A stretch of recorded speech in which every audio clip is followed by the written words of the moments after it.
Pagpangawat sang kanding sa Barangay Abilay Norte Oton, Iloilo, nahuli kam. Seguridad sa barangay, mas pasang karon bangod sa pilakakaso na sang kinawatay sang kasapatan. Si John Sala nakatutok live sa Banwa sang Oton. John.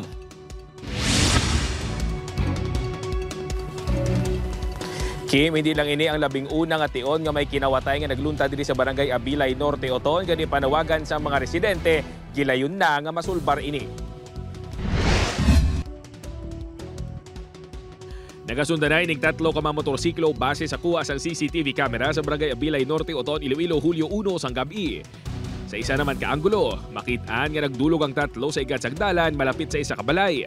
Matiyon-tion na naog ang 3 ka angkas ng mga motorsiklo kag nagsulod sa kulungan sang makanding. Wala lang nagdugay, nagwa ang mga ini nga may bit-bit na nga 2 ka kanding.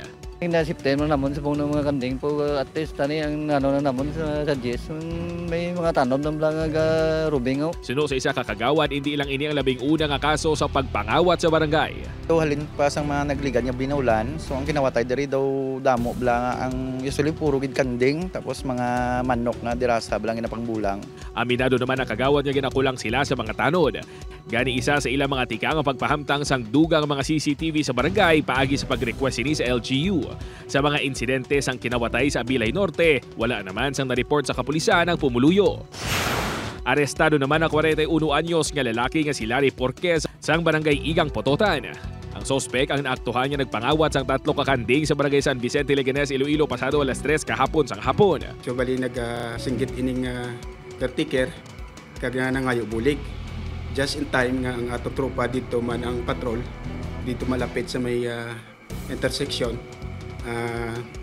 Nag-respondi at then immediately thereafter na tikayon nga matakpan ining suspect nga nagatempa nga malagyo. 21,000 pesos ang kabugusan nga balor sa mga kanding nga nabalikman sa tag-iya. Subong adlaw na pasaka na ini sang reklamo nga theft. Wala naman naghatag sang pahayag sa kapulisan ang sospek kung ano ang iyang ginhimo sa mga ginkawat ka kanding. Nagpaiway man nga magpa-interview sa news team ang sospek.